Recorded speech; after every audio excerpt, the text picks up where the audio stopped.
Hachette Audio presents Pendergast, The Beginning. Written by Douglas Preston and Lincoln Child. Read by Jefferson Mays.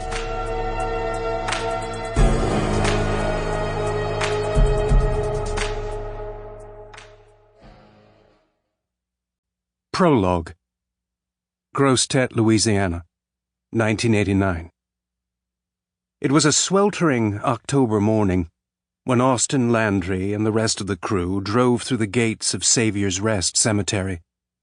The rust black of the wrought iron spikes almost invisible under a coating of lichen and moss. The cemetery wasn't large, and Landry could see, ahead and to the right, the burial party. A black-clad cluster of people, heads down, bowed either in grief or by the relentless sun. He steered the van left, off the cobbled lane and down a dirt path, so he could approach the ceremony from the rear. "You boys ready?" he asked. Various murmurings and mutterings from the passengers.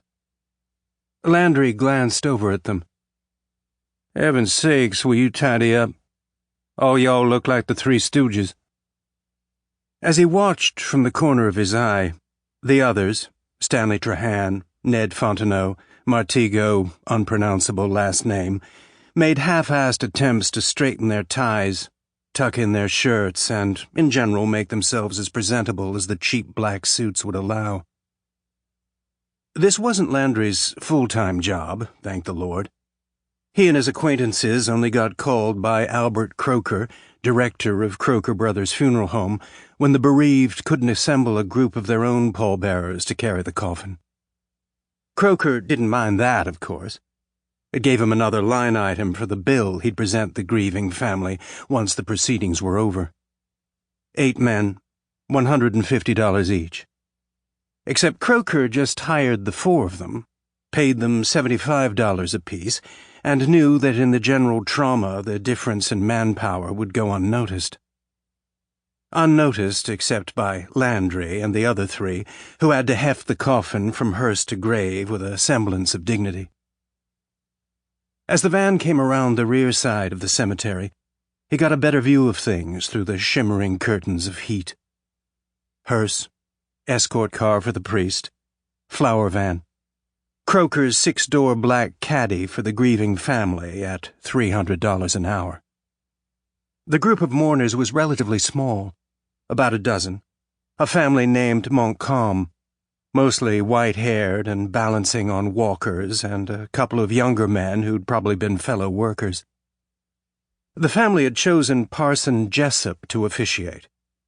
He liked the long, old-fashioned rites, though Landry suspected even the stringy, bad-tempered man of God would hurry things up today, with the humidity hovering around 100%. He could see the cemetery workers had already prepared the gravesite, metal supports in place on both sides and a granite headstone set into the earth. Granite must have cost some bucks. Clearly the family wasn't hard up for cash, and the funeral director would have taken full advantage of the fact. Landry wound down his window, just enough to hear what the parson was intoning. "Man that is born of a woman hath but a short time to live, and is full of misery." Wasn't that the truth? Shoot, they were further into the proceedings than he'd expected. Leaving the window open and nodding to the others, he turned off the engine. All 4 got out and gathered behind the van, out of view, making final adjustments to the Woolworths-grade suits Croker had provided them with. Landry looked them over one last time. Fontenot's eyes were red and sunken, and he swayed ever so slightly. Up close, he stank of beer. "God damn it, Ned. Drink your breakfast again?" Fontenot looked away, mumbled something. Landry glared at him another moment, then took a deep breath. "All right, let's get this over with." "What kind of coffin they're using?" Stanley asked. "How should I know? That last one was so heavy my back hurt for a week." "Don't worry about it. 30 minutes and we'll be gone." Fontenot, you better keep it together. They made their way in a funereal line toward the open-backed hearse. As they walked, heads bent in simulated solemnity, Landry tried to recall the details of this particular burial.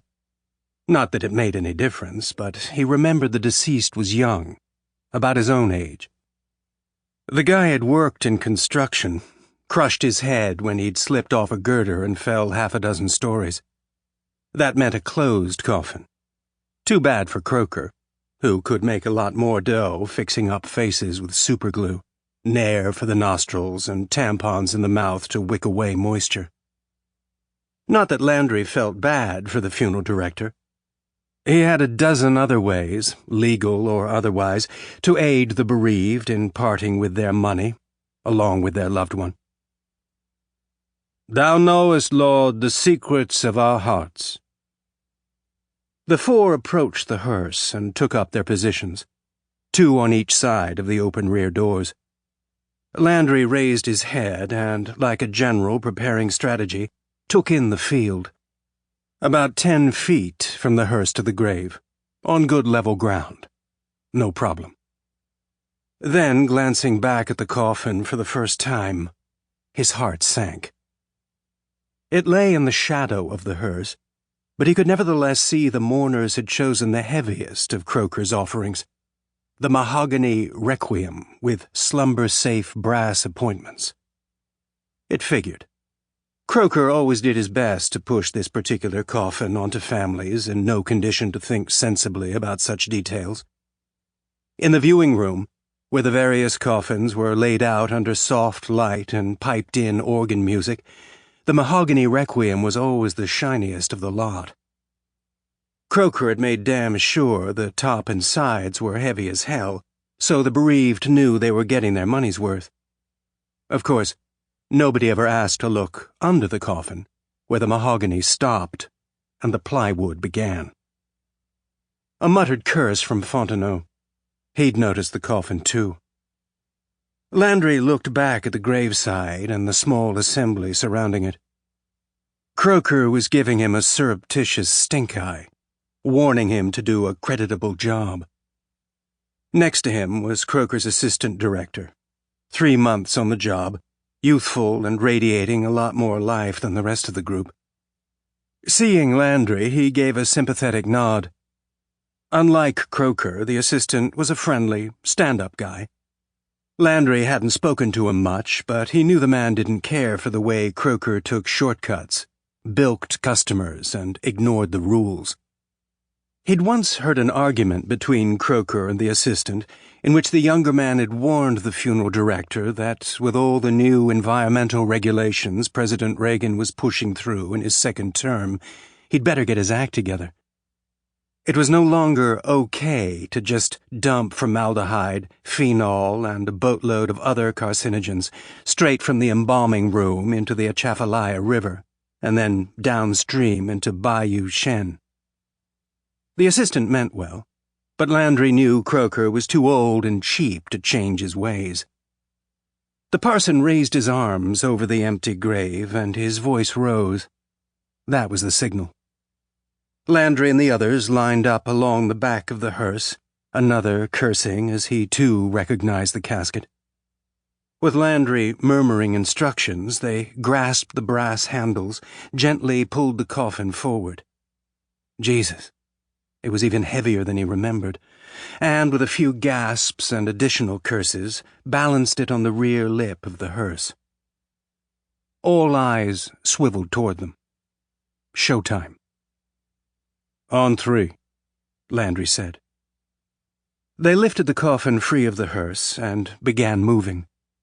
Front bearers stepping first, rear bearers after, in the shuffle procession they'd learned was the easiest way to lug a dead person toward an open grave.